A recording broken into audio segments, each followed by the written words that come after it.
This is iPhone 17 Pro Max, Apple's latest and greatest offering for the year 2025. It's been a couple of months since this device launched, and you will find plenty of review videos online. However, this is not a typical review video. This is an honest review based on my honest opinions and daily usage. To make this video more efficient, I'm gonna cover 5 major pillars of a great smartphone: design and build quality, display, performance, camera, and battery life. And I hope after watching this video, you'll have an idea on what Apple's offering for the year 2025 and what makes it different from the previous iPhones. As always, my name is Pinon from BD Tech.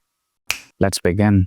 Design and build quality. This year, Apple went with a metal unibody design rather than a glass sandwich like every other smartphone on the market. Even though it is built mostly out of metal, there is still a glass window on the back for wireless charging. It is neither titanium nor stainless steel, but somehow it still manages to feel like a premium device. The matte finish and rounded corners makes it a very comfortable device to hold. However, the camera plateau is very sharp when you rub it against your fingers. As the construction is mostly built out of metal, it will save the device from accidental drops better than a glass sandwiched device. Even though the iPhone 17 Pro Max may not shatter like a glass if you drop it, but it is very prone to scratches and dents. Just keep in mind that it is neither titanium nor stainless steel. If you prefer thin cases or no cases at all, there is a very good chance that there can be a dent if you drop this device accidentally. And there are some reports online floating that the orange iPhone 17 Pro Max changes its color from orange to pinkish type.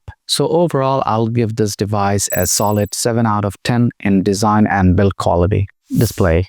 On the front, you'll find a 6.9-inch Super Retina XDR display with ProMotion. That means this display can go from 1 Hz all the way up to 120 Hz.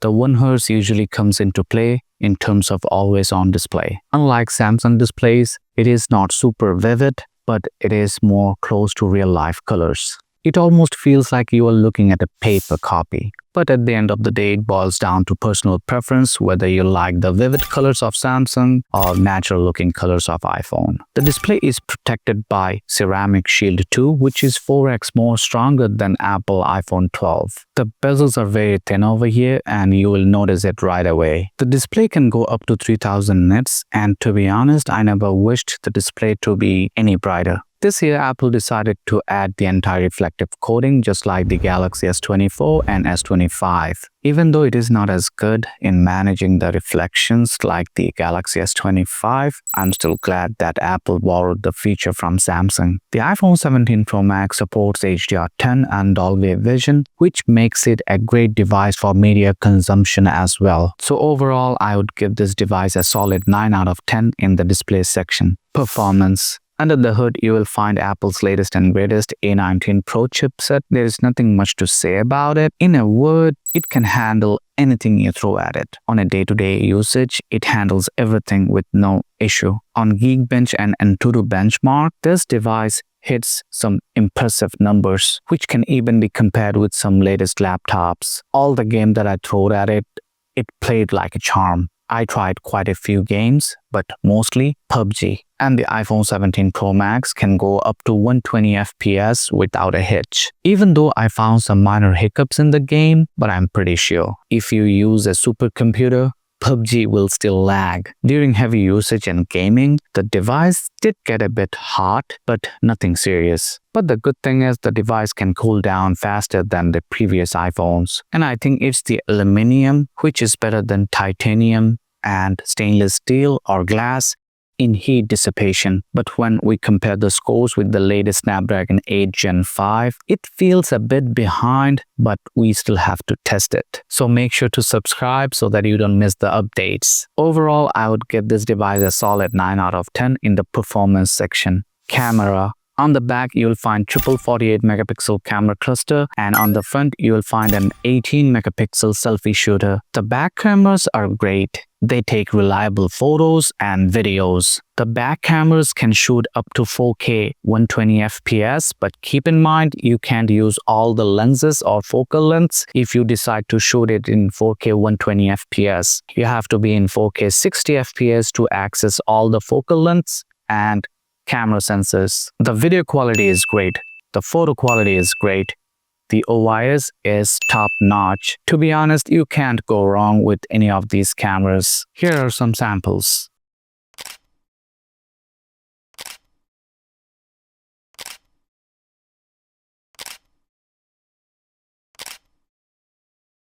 For me, the biggest update is the front camera. This year, Apple went with a square sensor. That means it can adjust the aspect ratio. Doesn't matter how you hold the phone. It makes it way easier to take group selfies and videos. And yes, the front-facing camera can shoot up to 4K 60 FPS. The only complaint that I have for this camera section is there is no 8K video recording. Samsung has been offering 8K video recording for many years, and even in 2025, Apple decided not to. So overall, I'll give this device a solid 8 out of 10 in the camera section. Battery. Let me get this clear to you.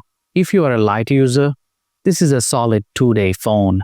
And if you are a medium to heavy user, it is a solid 1-day phone. So I used to be a heavy user. I used to play games all day and use multiple apps at the same time and also do some downloading in the background. But now I have become a light user.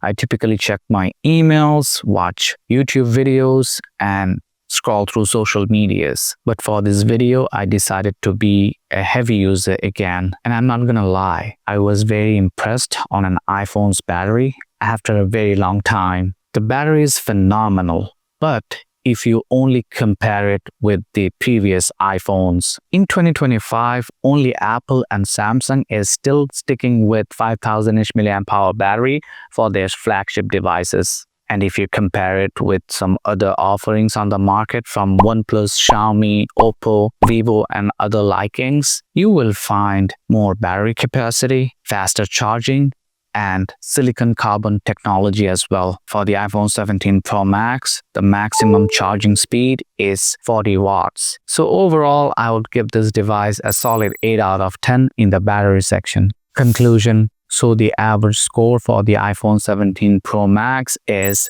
8.2 out of 10. So far, I'm really enjoying this device. After years of Apple serving us with a glass sandwich since the iPhone 12, we finally got something different. Even though it carries a similar design language like the previous iPhones, but the build is different enough to call this a significant update. There are still some dent and scratch concerns as the device is built mostly out of aluminum, but at least there is a peace of mind that it will not shatter like a glass-built device. So far, if you have enjoyed this video, make sure to like and subscribe, and it will also motivate me to post videos regularly. And make sure to let me know what you think about the iPhone 17 Pro Max in the comment section below. Thanks for tuning in and hope to see you soon. Peace out.